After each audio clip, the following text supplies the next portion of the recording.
Water testifies, and we will even read a scripture that says exactly that thing in another context, technically, but water also testifies about the truth of God's creation. I know for me, this was a very convincing point when I first studied biblical cosmology, which is the gist of what our show is about, because if the Earth's surface is about 70% water, and water is a natural level, then A plus B equals C, and therefore 70% of Earth's surface is therefore flat and level. So to me, that's an amazing testimony to what God actually made for us to live on and in, as opposed to what the kings of the earth, what the rulers and the wicked want you to believe about this big bang spinning water ball that happened by accident, they so-called, right? Whereas we know God intentionally made this in a much different way than what they say. But I'd say water being level is a really solid proof, even though we're talking about liquid here. I want to show y'all what we mean when we say water finds its own level. It's a basic truth that many people seem to forget when it comes to the shape of God's creation, this topic of the shape of the earth. But let's look at this clip that will give some examples for evidence of that claim. I'm holding one of them in my hand. You got that video pulled up, brother? Got it. It's called a spirit level. We'll have to talk more about this here in a second. Water. The natural physics of water is that once contained and undisturbed, the surface will always remain horizontal. Water always finds its own level. The surface of any vast, undisturbed liquid is flawlessly flat. Water will naturally seek the level. This fundamental physical property of water is why it has been used as a leveling tool by builders and engineers for millennia. The water is going to seek its own level. The water finds its own level. Whether in a pond, lake, or ocean, the surface of the water at rest always remains level and doesn't have the ability to hold and display convexity or any shape whatsoever upon its surface. This fundamental fact of reality is easily demonstrable and empirically verifiable, but completely at odds with what we are told about the globe. For Earth to be globular, and over 70% covered in water, the oceans must somehow be curving around and sticking to all sides of a rapidly spinning ball suspended in a vacuum. It is simply impossible to make water behave this way, as anyone can experiment for themselves. Bodies of water will not stick to the underside of a ball. If you look at the ocean or a lake, it looks flat. Look at that. Look how straight and flat that horizon is. Looks flat, doesn't it? It's our curvature of the Earth horizon model of science. Watch.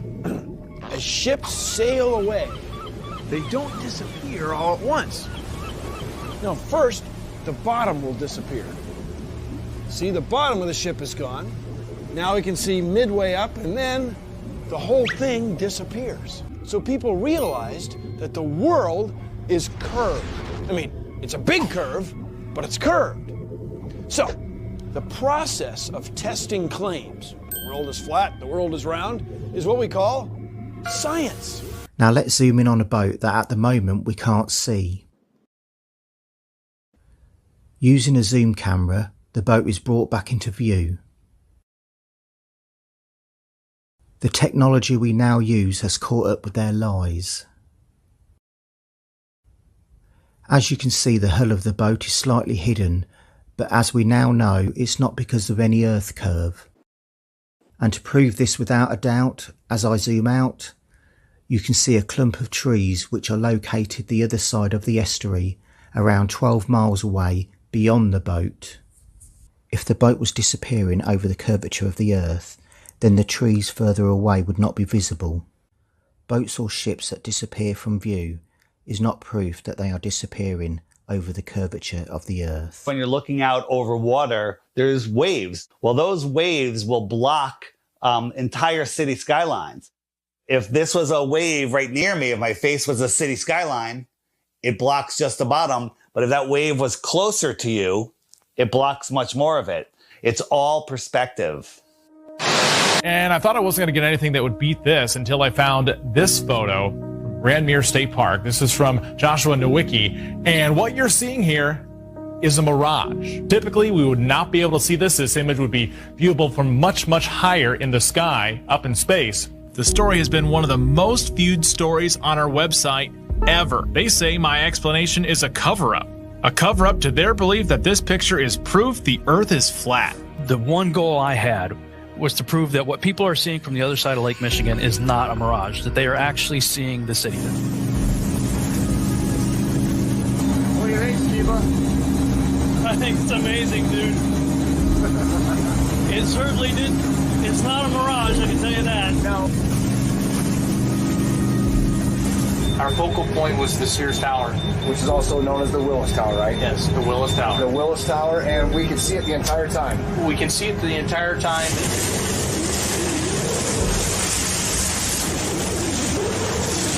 That's not a mirage. That's not a mirage. Whatever you're looking at. You see it? Yeah. That's that. You see that bridge? It's not a mirage. That's the proof right here. That's the proof. I was shocked to find out that there are a number of people that believe the Earth is still flat, and that to them, this is actually proof that the Earth is flat. It got me questioning a lot of things. Were my calculations right? No. You can obviously see Chicago from that far away. It really is the Chicago skyline. We can see things farther and farther away than that. It's not a mirage. It's not an illusion. It's Chicago from 60 plus miles away.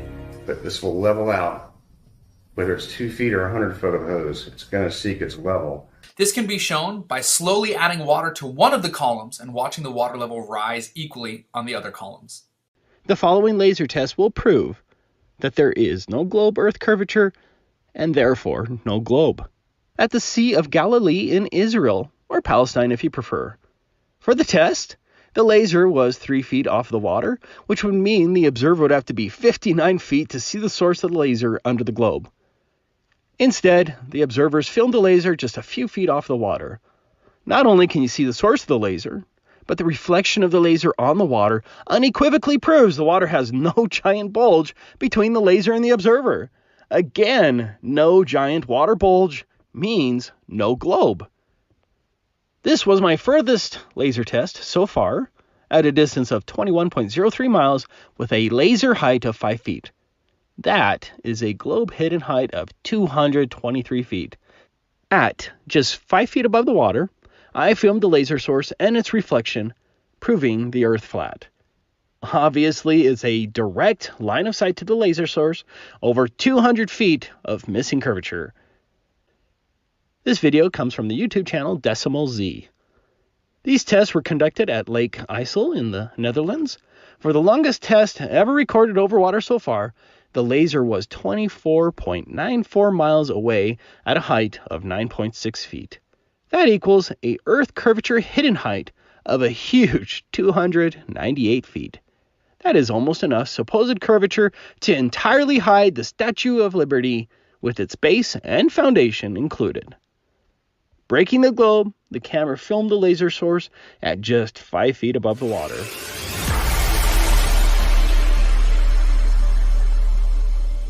Yes, sir. Water finds its level. That's what we mean. Shout out to Taboo Conspiracy. Shout out to Hibbler Productions, Deep Inside the Rabbit Hole. A lot of guys featured in that. Rest in shalom to our brother Rob Skiba. We'll always show some of his work because he just did such great work, right? What'd you think about that clip, brother? It's great editing for one, but two, it's obvious doing the measurements, the geometry. It falsifies what we've been told all of our life, and that water does find its level. You can see way too far, and the structures themselves help you validate your observation with mathematics. So yes, exactly, because when you observe the structures standing straight up, as opposed to if they were being concealed and leaning over from your perspective across the so-called curvature of the Earth, then you would see a tilt on those buildings. We don't see that.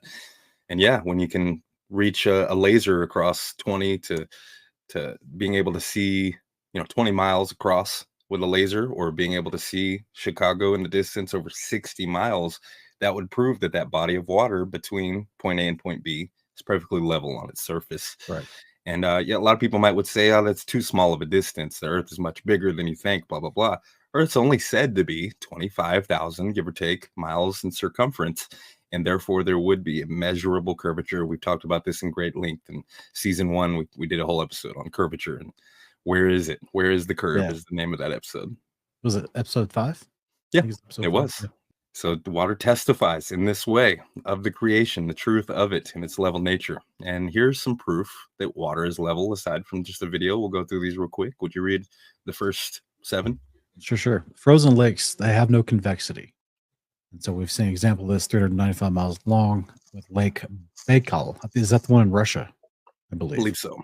Mhm. And then number 2, side distances: lighthouses, Chicago skyline, Statue of Liberty, Hawaiian Islands, Canigou Mountain in Italy. Like, there's a whole bunch of different side distances that are way beyond what we should be able to see. The marine horizon is always flat and level and rises to eye level. And so that's something to consider. Left to right as well. Boats reappear when you zoom in on them. And that's something that can be done by the average person with just a modern camera. Stars don't intersect the marine horizon when they vanish in the distance. That's an interesting topic. Yeah, I look forward to talking more about that, hopefully on the episode when we talk about stars and we focus just in on those. Because yeah, when you're looking at using a telescope or however you're looking at the stars over an ocean, they don't intersect the horizon like a boat or a building in the distance would, like you would expect that they should if stars were surrounding a ball, a spherical Yeah. Earth. They would be all around it and therefore constantly intersecting the horizon. But you never see that. They disappear in the distance above the horizon. Yeah, it's interesting. Almost as if they're in the firmament above us. Exactly. And like they're all Wow. above us. Right. Oh, Geographic range table from U.S. Coast Guard. real quick, this is one like they call them light lists, and this is for navigation. Like it's by the U.S. Coast Guard. They release these lists on a regular basis, depending on the visibility, depending on the atmospheric conditions. They'll tell you about lighthouses or different navigational instruments like buoys and whatnot that will provide a visibility over certain distances, and they'll have listed the distances which they can be seen from, and many of them, if not most of them, would defy the mathematic curvature rate that is said to exist on the globe Earth. However, if you can see them and they're not hidden by that curvature, there's no curvature. So that's a great topic. Maybe we'll talk more about that in the future. The Suez Canal is 100 plus miles long with no channels or locks. So there's a missing 7,000 feet of curve. Exactly. Around about 7,000 feet of from point A to point B, there would exist that hump of so-called curvature in a distance of 100 miles, because 8 inches per mile squared is a curvature formula that works within several thousand miles. But in 100 miles, 7,000 roughly feet of curvature would exist, and it's just not there. Number 8, bridges don't account for curvature. The engineering and building of bridges. There's even, I want to say I've seen a photo and heard a story about one where they thought they had to account for the curvature of the earth in making a bridge. And when you see a photo of it from a distance, there's just a hump of a bridge over a flat level water. So it's like they didn't have to, because they never have to. Number 9, laser tests over bodies of water always fail to conclude curvature. We just saw a few examples of those. Some of the longest ones being 25, 30 miles in distance. Laser tests run straight over the surface of the water with no interruption, no curvature. Number 10, reflections on the surface of water aren't curved. So if you ever stand on a beach and you see the sun or moon reflecting on the water, it just makes a straight line, straight from the point from your perspective where the light's shining on the water all the way up to the surface, to the beach, so that there's no curvature accounted for in this reflection of light, right? That's right. Periscopes, number 11, wouldn't be effective on a globe Earth curving 8 inches per mile squared. So periscopes are used like in a submarine, where they peek up this little tube with mirrors in it so that they can be looking this way and be able to see up above their vessel through what's called a periscope. Look into that if you haven't seen it, but those wouldn't be very effective if they weren't able to see more than a few miles away, like they wouldn't on a curved Earth. The Russian over-the-horizon radar system can reach the east coast of USA from Russia across the ocean. It's a long ways, right? Hundreds of miles. And number 13, it's literally called sea level. See, it's level. Water finds its level. Number 14, a spirit level. Spirit level tools are dependent on the leveling nature of water. You hold this thing level, that bubble right in the middle filled with some sort of liquid is, if it's level, that bubble will meet in between those two lines to show you when your surface is flat and level, because water always finds its level. And Sean, you mentioned something interesting. You want to talk about that for a second? Yeah, it's commonly known as a spirit level. It is. That's very interesting, because what we're going to talk about in John 3:5. We will. We've been talking about this thing, water, the whole time, and how everything's made of it, comprised of it, made through it, with it, existing inside of it still in its various forms, whether gaseous or solid. So it's very fascinating that what humanity is promised also has to do with water and being called spirit. It is, absolutely. Yeah, I'm looking forward to getting into that. Yeah. So God's going to get us on his level. Yeah, exactly.